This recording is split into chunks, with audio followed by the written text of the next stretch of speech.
Welcome back to the Reimagining and Redesigning podcast with Antionette D. Carroll. Today we have Jacob Smith with us. And Jacob, I have known now for many, many years, have seen his progression of centering young leaders through organizing for mobility. We also worked with each other through the lens of what does it look like navigating philanthropy and the systems of power in that space, the systems of white supremacy. How do we not fall into the mission creep trap? So, today's conversation is going to be a combination of looking at what does mobility justice look like, to a conversation of what does it look like navigating these different systems of the world and the power structures that be. And so with that, I want to open the floor to Jacob. Welcome, Jacob. Thank you so much. So glad to be here. I always tell people, yes, I could read your bio, but I've been in a space where people have read my bio and I'm like, oh, that's not right. Or, oh, that is not the part I wanted you to highlight. And so I want you, from your words, to tell us about yourself and what systems are you working to reimagine and redesign?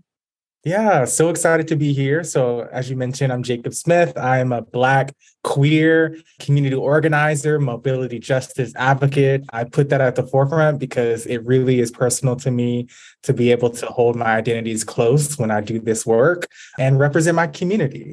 What I'm really trying to work on, in my personal life and my professional life is really tackling mobility justice and how young people move and breathe and navigate their world through mobility and through public spaces. And how do we envision public spaces that are vibrant and inclusive? And I think that's at the root of mobility justice, moving beyond cars, but actually looking at people's identities and what their bodies hold and how that really shapes how we build spaces for young people. Mm-hmm. I love that. So for the folks that are listening, some people maybe never even thinks about the right of mobility, right? Like, as you stated, it's beyond cars. Yes, cars is an element of it. It could be also looking at public transportation access, but it also could be mobility of our own bodies and literally looking at the spectrum of that.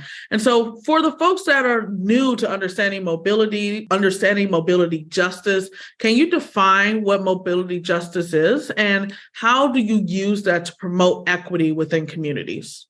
Yeah. So mobility justice, I'm very simple with my mobility justice. I don't have all the big words that people try to put in. Perfect. They're important, but I look at mobility justice as looking at the historical aspects of injustices that prohibit people from moving and breathing and living the way that they want to live. We have to take a historical context of mobility justice and recognize that people have been prohibited from actually being and living the way that they want to live based off of their bodies and their identities. And so mobility justice recognizes that people have the right to move, people have the right to breathe and live and navigate spaces based off of who they are, not based off of history of oppression. Something that is very close to me is disability justice. And how does disability justice play into mobility work? And so much of our world is curated to where folks who are disabled or identify as being disabled don't have the ability to move around as much as they'd like, don't have the agency. People don't allow them to have that agency to move as they'd like to move. And so mobility justice really takes a look at the history first and looks at the identities that people hold. Mm-hmm. What I love about this is that it is something that we need to be more conscious of because it affects all of us. And a lot of us, I would argue, that are in more privileged, able-bodied, or maybe have flexible transportation. We are, in many cases, taking advantage of it. As you were speaking, it made me think about my grandmother. Like, anyone that knows me know that I talk about my grandmother as the example of a woman that I want to be. She's powerful. Everyone in the family says she raised us. She raised us all. Even with my kids, people are like, well, you travel a lot. Look, my grandma partly raised my children and I'm proud of it, right?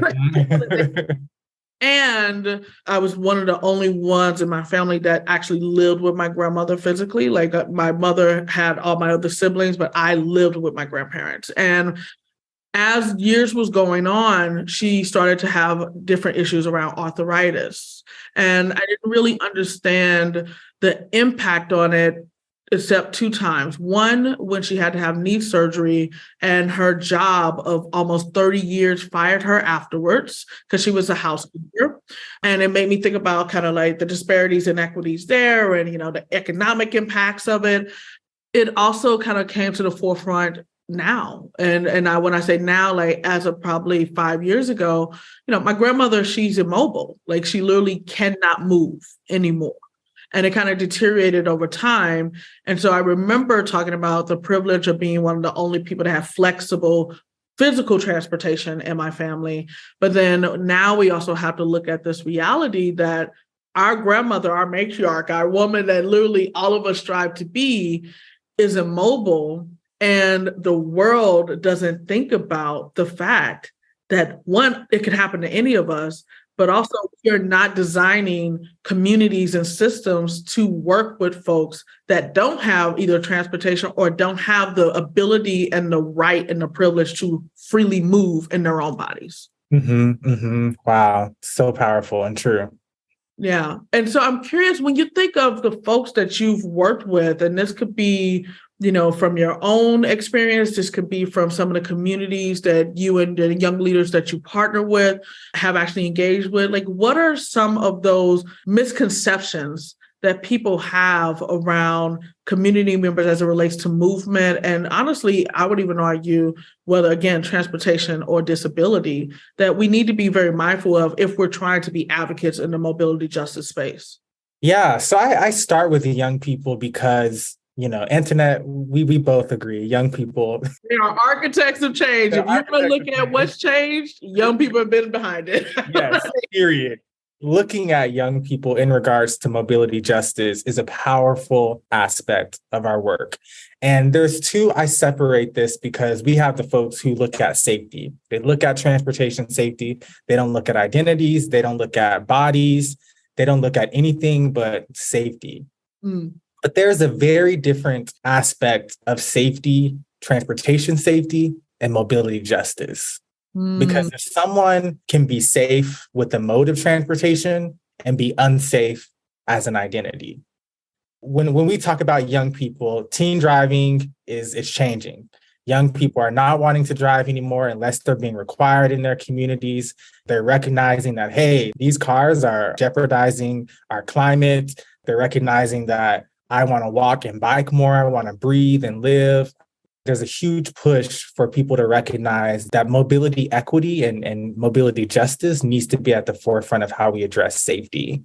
We cannot continue to have this same narrative of make sure teen driving crashes are decreasing and make sure young people are safe on the road. We can't continue this victim blaming, period.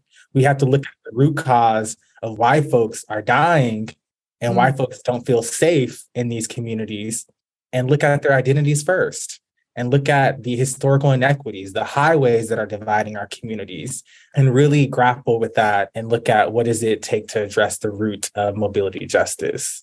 So I tell people all the time, we can envision a world that is so much more beautiful than it is now, but instead we focus on the modes of transportation so much more than the actual lived experiences and identities that make up how people are safe. That is so powerful. You're even making me think differently in this conversation because, admittedly, when I thought about mobility justice, there were two ways to take it, and I wasn't sure which one, right? But what I love about what you're saying is that this is intersectional. Yes, it's not saying let's not talk about, safety on the roads, because one, whether they're biking or walking, the roads are going to affect them, right? Like, let's talk about it, right? That's important. But also, what does it look like to be safe in your identity? It makes me think about some years ago. If anyone has ever driven to Des Moines, Iowa, let me tell y'all something. Painful drive my husband and I have ever done. We still drive it, but we talk about how you just never know if your next corner going to be a steep drop, like you don't know. But I remember GPS took us through a community where the roads were like, you could barely see them. There weren't any lights up. It was more rural, which there's nothing wrong with rural community. It was just at that time, there was no lights. It was extremely dark. The roads are winding. Our GPS started acting up. And literally, we started talking about how we couldn't find a gas station. And we started feeling this inherent fear of our identity when it comes to if our car stopped in that community, right? Now, that's different biases and stereotypes that we have to, of course, work through ourselves on why do we automatically think this. And we look at the Green Book and like even what's coming up now where different communities and organizations say, hey, this neighborhood, this state may not be safe for Black people. We had to think about all of that. So we had to think about the physical of the transportation of driving, and getting someplace, not having the map, right? But then we also had to think about the mental, spiritual, and physical of our bodies on if we are stopped in this field right now, what are we going to do? Because there's too many unfortunate realities of what happens to Black people and communities that's not theirs. Yeah, I have a really good friend, Charles Brown, that does some conversations around that, around arrested mobility and looking at Black and brown folks and how our society has been created to actually create these barriers for Black and brown folks and essentially, arresting us in terms of our mobility, keeping us bound from being able to explore and create experiences for ourselves. And that comes with enforcement, that comes with the way, like you mentioned, with communities and feeling a sense of fear and inferiorness. So it's something that's extremely powerful in terms of looking at how we move around and what our identity shape with that. Mm-hmm. I think I even heard you speak about a little bit of like challenge of perception and language when it comes to doing this work. Some folks, when they hear mobility justice, they're only thinking about safety when it comes to the road, right? So what are some of the other challenges that you've had to navigate to really get us to the space of equity and mobility justice, especially if we think about like limited resources or political influences? Like, what are some of the challenges you maybe have had to overcome in doing this work? Yeah, I think the biggest one is individualism. That has a huge role when we look at mobility justice and transportation safety. There's been decades of saying that everything is your fault. Everything is just you. It is solely you. You're the problem. If you don't change, then nothing will change. And with this work, I really take it from a community perspective and a community because, for example, I can tell someone every day, hey, don't jaywalk, don't jaywalk, don't jaywalk, which has a racist history within itself. The term jaywalking does, extremely racist history.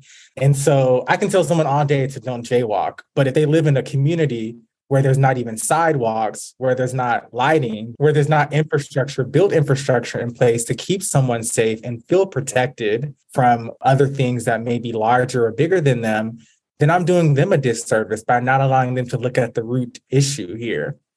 And so that's just one example of how I find it so challenging, especially with young people. Like they were born into this system of transportation inequities.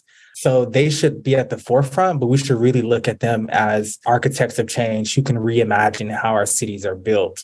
Let's not keep with the same old process of how our communities are created in terms of transportation. And so I would say that's probably the hardest, is because you can't talk about individualism and continue to talk about mobility justice. You can't have a mobility justice future without centering a community's lived experience.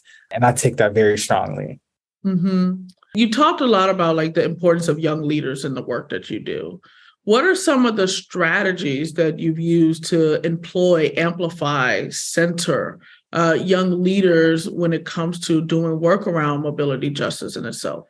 So I think a big one that I actually just went up on is we have a National Youth Transportation Equity Fellowship that really allows young people to go out into their community and design projects and work to design projects that address transportation inequities in their community. And what I love about it is because we start with a clean slate. We start with the extremely clean slate, which, I learned it from folks like Creative Reaction Lab. And really allow them to address their own lived experience. And, on Monday, I had someone who focuses on housing insecurity, like deeply is a housing insecurity advocate for youth, and came to us and said, hey, My community on the north side, we have sidewalks, we have bike lanes. I can go across a railroad track and not have my car feel bumpy. Everything just feels so great. And I can walk, bike, move. I feel so great, but it also feels hostile. But then when I go to my side of the community, the south side, it feels extremely like nothing is fixed. Like nothing feels safe. I can't get to where I need to go to from school. I feel like I'm harmed if a car hits me on my way to school. That was the start of the conversation. And then we did some research and figured out that they have a highway segregating the community that's been there for decades. Wow. And so it was just something where this type of work is very hard because young people, when you first go into school, the first thing you hear, don't text and drive. Yep. Buckle up your seatbelt. Yep. Great topics. I'm not saying that they're not important, but there is something much deeper that is shaping the trajectory of transportation safety and mobility justice that young people are seeing. We just tend to not give them the agency and the resources for them to actually take action. Mm. I love this example that you gave of kind of like this young leader really seeing this greater disparity and honestly having to grapple with the history that they probably wasn't aware of, because there's been an intentionality of erasing our history. And when I say our, I'm talking just the human race. Like, I'm not even talking about different racial identities, which we can go, or different gender identity. Just history of humanity has always been slanted towards whoever's writing the story, right? And so there's been so much that we didn't learn. A lot of us didn't learn about redlining. A lot of us Levittown. We didn't learn about any of that, right? And so I'm pretty sure for this young leader, this was a learning moment of, wait, they did what now? Yeah. Which is something I had to grapple with my own family, because a neighborhood my community grew up in, one of them was called Robinson. And it was completely displaced. Like literally the community members that was there, was bought up by McDonnell Douglas, now known as Boeing, because Boeing acquired them. And I grew up going to the Robinson picnic, which I saw as a family reunion, but I didn't know that that was a representation of a neighborhood that was completely displaced, removed for corporation. Wow. Right. Wow. And a lot of Black people that was in their neighborhood, including my grandmother, ended up with cancer because of different waste and everything that was put into that space, right? Again, histories that we are not taught. And I can see from what I'm hearing that this fellowship is not only giving them the space to come up with their own projects, but also giving them the space to build their own consciousness that will actually be beneficial in the long run for any work that they're trying to do within their communities. Would you agree with that? Yeah, absolutely. And I can even say for myself, I got into this work from a terrible car crash that left me in a coma for 3 months.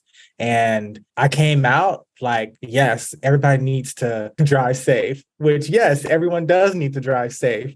But then when I started to grapple with the fact that I have a traumatic brain injury, I'm not able to drive, I'm a queer individual, I'm disabled, and I can't even, the mode of transportation that I have is walking or biking, or not even biking. I have limited transportation options, and there's systems of oppression that are harming me every day. And so it took me, an opening of my consciousness to recognize that, wait, this is so much greater than someone just being safe on the road. This is much bigger. And I have a much bigger role to play in this. And so it's amazing to see young people really open up and have the opportunity to learn the history of this work. And we're all still learning. I am definitely still learning. Every day I learn about something and I'm like, wow, transportation had a role in that. I want to ask you, because you brought up a lot of different identities, which I love, right? You're Black, queer, disabled, right? You can speak around many of the identities that are really important to you.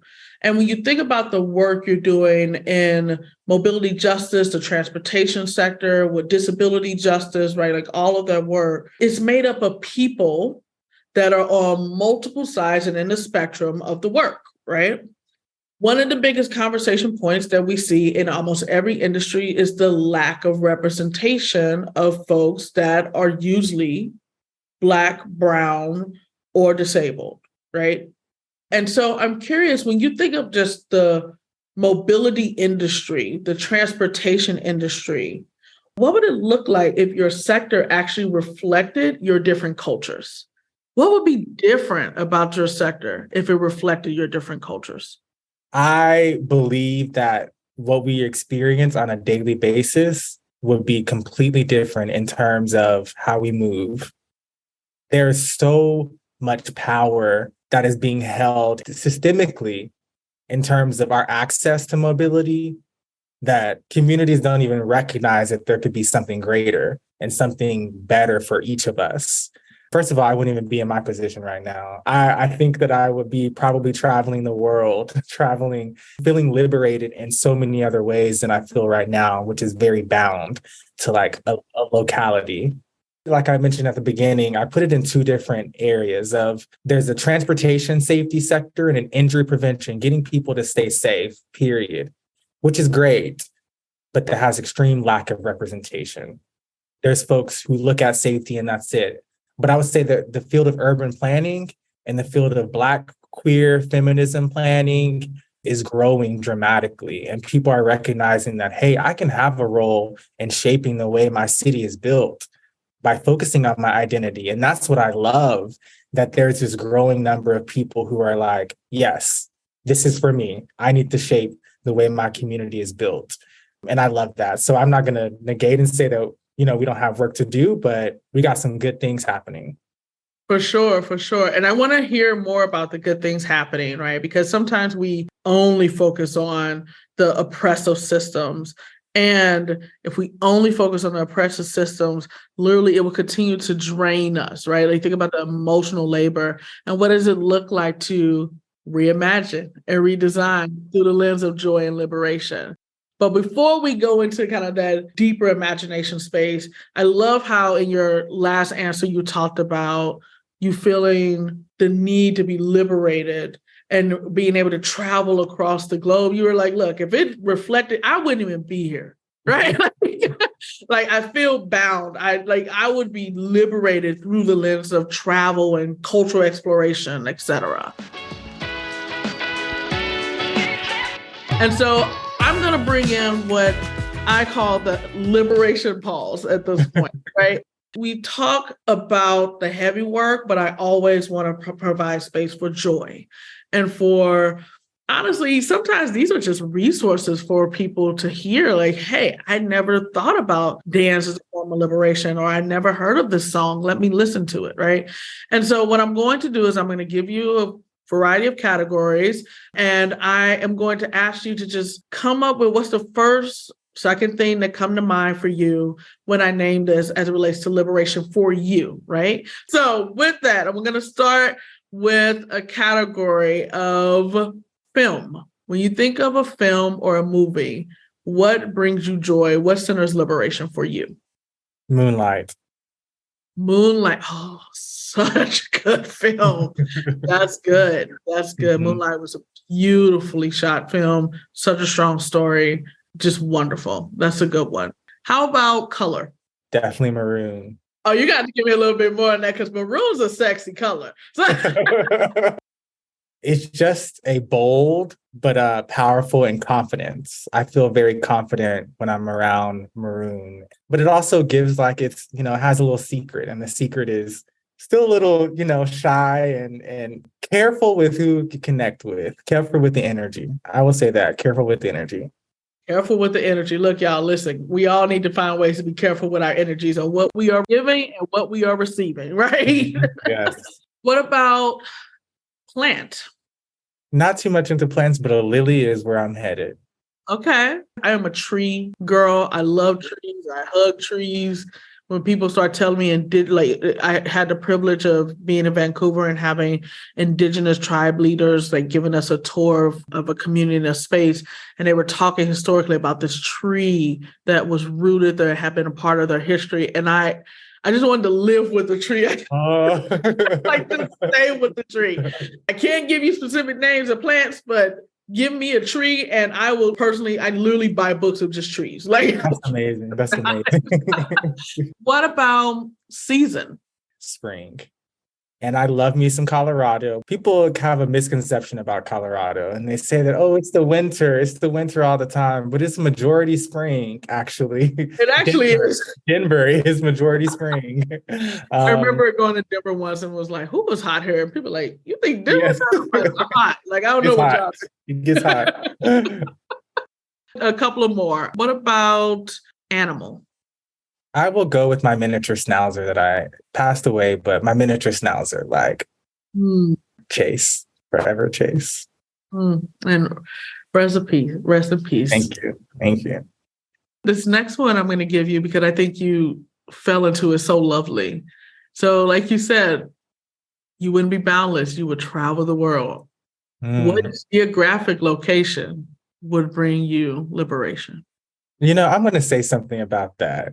That question makes me think I need to be rooted somewhere, and I don't know where my identity feels rooted yet.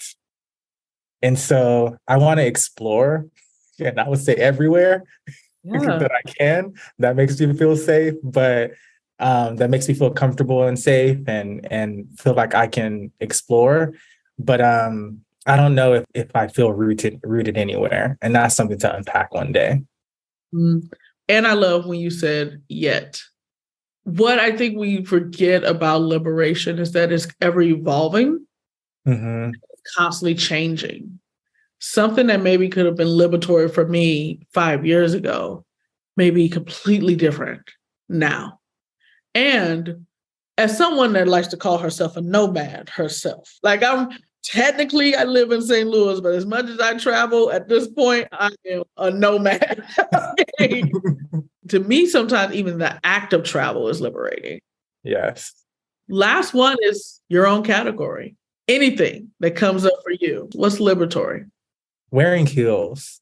Okay, tell me more because I'm a heel girl. Wearing heels. I love a good pump. It's recently become something that's extremely liberatory for me and brings a lot of joy. We should go heel shopping together. We should. Yes. I love that. Well, thank you. Okay, so that gave us a good cleanse. Yes, right? I love that. Gave us a good cleanse. So let's jump in a bit. Moving from theory to action in equity, right? Like for some folks, this is still a utopian mindset. It's like we talk about equity in mission statements. They're in organization values, especially after 2020, George Floyd being murdered. Everyone wanted to throw it in, didn't even understand the definition of equity, right? Like the whole thing. And so, many people, when they understand equity, they do think about it in a very theoretical way, but they struggle to take it to action. And we know action is different in each scenario, right? Tangibility is different in every community and for every individual, every context, right? What does equity in action look like, in your opinion, in your sectors?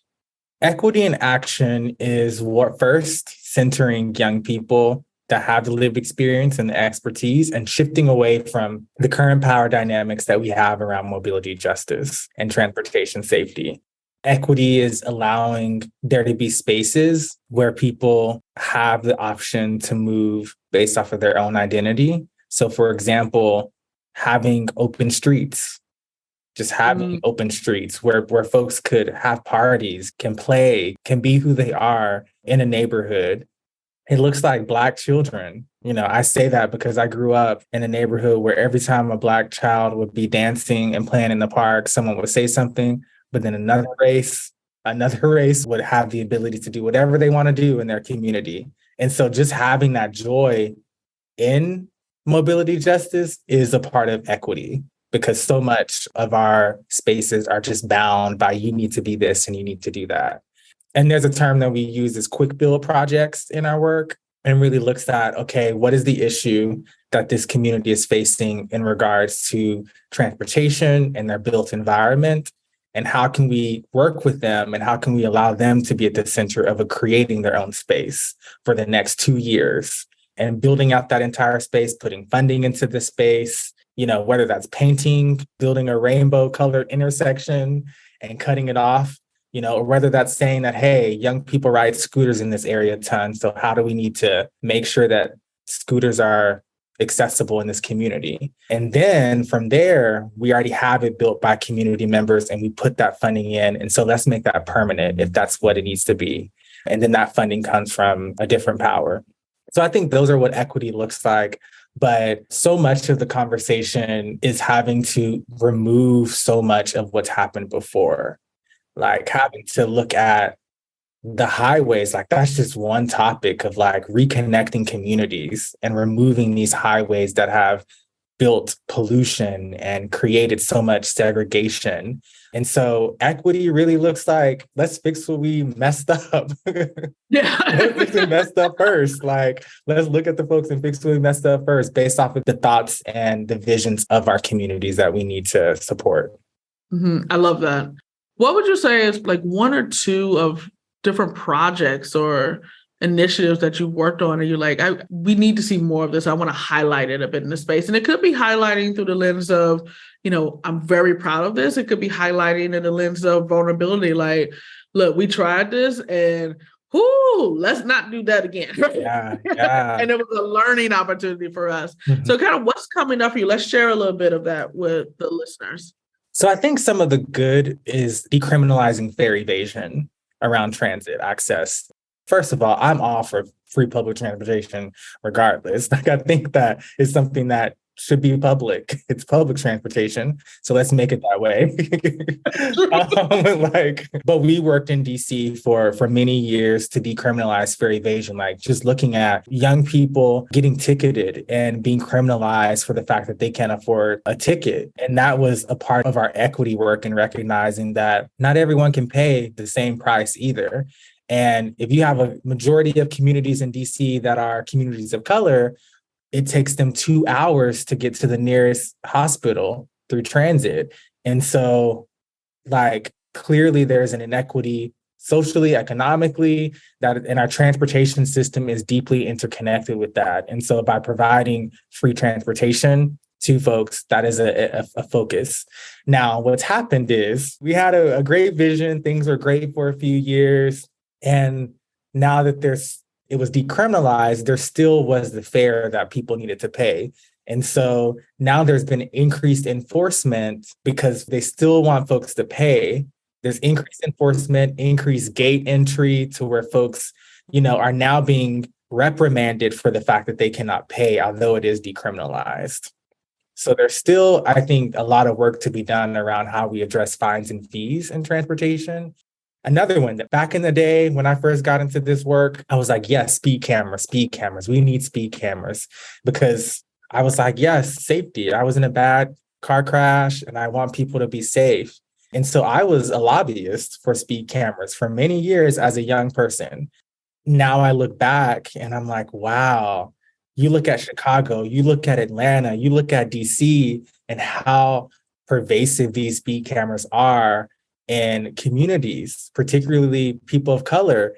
And we're being surveilled through these speed cameras in the name of safety, in the quote unquote name of safety.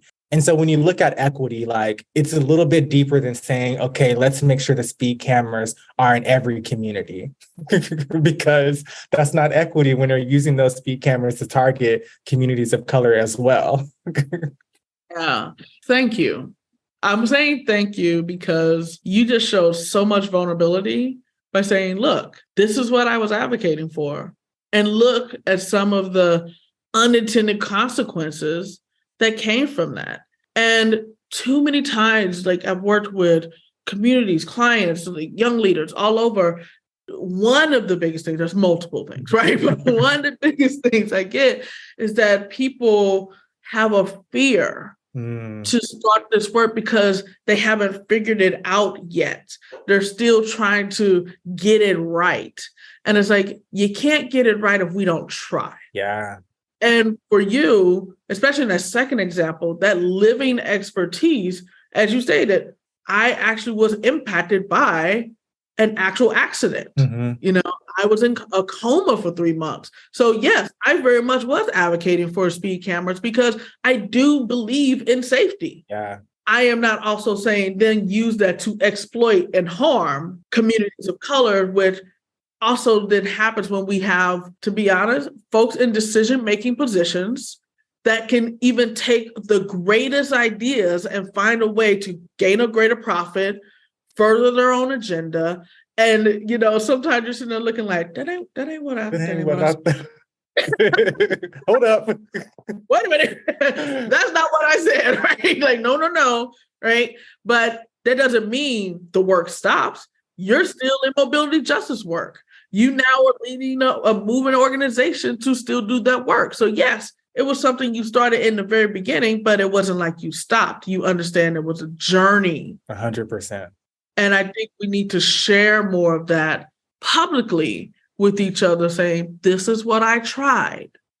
And here's where I went, oh, maybe we need to go back. Okay. And change that. But that's still, like, in some cases, those actual cameras were probably saving lives. Mm-hmm, mm-hmm. Yeah. And there is a balance. There is a balance. And I do think we talk about equity as if it's either or, which I want to name either or thinking is a white supremacy tenet, people. Yes. Okay. Yes. Versus the yes and a balance of it all, right? Yes. So true. So true. Yeah. Everything does not have to be either or. And in fact, it should not be. And that's one of the values of this work that I appreciate so much, is to be able to grapple and have conversations and to think through what can we reimagine in this work and what's not working and what can work. Mm-hmm. So we're getting towards the end of the conversation. And what I've loved about this is how you just keep pulling to my question. Like, you just flow it so well. So just like you said, we have to reimagine. That's why I named this podcast what I named it, right? I think we forget that because we've never had an equitable society, because we haven't had a collectively liberatory society, right? That it is, in a sense, going to need imagination, is going to need redesigning, and we actively can play a role in that, right? So let's go to the imagination part. I like to do this part because, you ever heard the saying, you got to see it to believe it? Yes. I grew up hearing that. Right, that's a cultural thing, y'all. Yes. But I will also name that when we talk about equity, a lot of us, because we're so deep trying to redesign, that it's hard for us to imagine what the outcome is, right? It's hard to see it. We believe it. Mm-hmm. But sometimes we ask the question of, what am I believing again? Like, am I believing for more training? Like, am I believing for like this? Or am I believing beyond that, right? So let's go to the imagination part to kind of start to see what is Jacob's equitable, inclusive world, right? So first, let's start with your sector. Imagine you could wave a magic wand. You have no limitations, you have no boundaries, right? You have no restrictions. What is one way you would transform your sectors to be more inclusive and equitable? Inclusive is just putting my people at the forefront of the decision-making process, the different identities that hold at the forefront of the process in mobility justice. Like, I think that if we can get to a point where community members are actually planning what they see and planning what their community looks like, that being I don't want to say construct if that's the correct word, but it being something that is very concrete, that like, this is normal for us to be doing, like humans, actually being a part of designing, a very inclusive community, designing what their community looks like. And that is from built environment. I'd say from built environment first. Yeah, I think I go back to young people. I really believe that young people start off with that imagination and have that imagination to dream. And so I'd want them to be at the forefront of what their built environment looks like. I will say that question is extremely powerful and will make me think for a very long time, because I agree with you. You get so wrapped up in, redesigning and breaking down things and, just like reinvigorating what you see. An opportunity to really take a step back and be like, okay, what does it actually look like? And what does this actually look like many, many years from now when everything has the opportunity to actually be? And I truly will say, from a perspective of being Black and queer and disabled, I want a journey where criminalization, there's no need for that. specifically regarding mobility, because if we can build environments and spaces where people have the ability to move freely and have safe environments, then like we wouldn't need to be criminalizing someone in the way that we're criminalizing because we have the systems in place. But right now we're really relying to criminalize folks for lack of access to transit, lack of access to sidewalks. And I think that needs to change from a transportation safety perspective. Thank you. Thank you for that. And, you speak a lot around the intersection also of industries and work that you're doing. Like you were just talking about the criminalization, right? We know how the criminal justice system also have deep exploitation, disparities, like the list goes on and on. You talked about economics, a bit earlier. And so when you look at other sectors beyond and granted, it could very much intersect with mobility justice work, transportation work, right? Urban planning. But what other sectors do you believe need to be reimagined and redesigned? Yeah. So I think, of course, the criminal justice system, I don't even want to say criminal justice, the carceral system maybe is probably a better word to say that. Yeah. So the carceral system for sure. And I don't necessarily know, I'm just going to say it. Maybe it's the food industry or the whole like needing more food sovereignty and addressing food apartheid and all that. Yeah. Yeah. I think it's just so deeply ingrained where I go to the grocery store and I'm like, why am I sitting here beyond the price, beyond me getting annoyed at the price?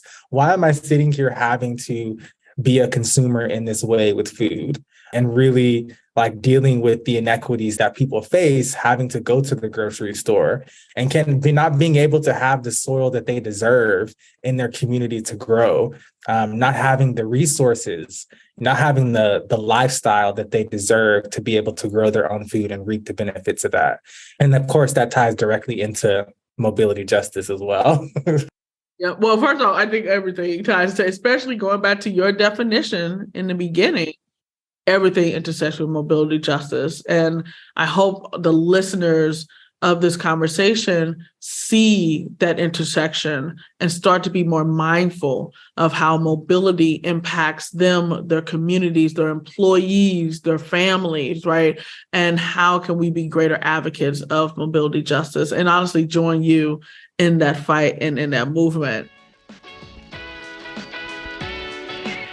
So with that, I just want to thank you for opening our eyes and hopefully in kind of inspiring a good amount of us to join you in this work of really designing a world and imagining a world that is centering mobility justice, young leaders, people of color, queer individuals, folks that are proximate, and also being mindful that built environment, there's power in the people that are building these spaces and not passively just walking by a building, walking by a park, and really questioning who was able to decide to build that up and how do I get more involved and how do I also decenter the power structure so we can all be more involved with that decision making.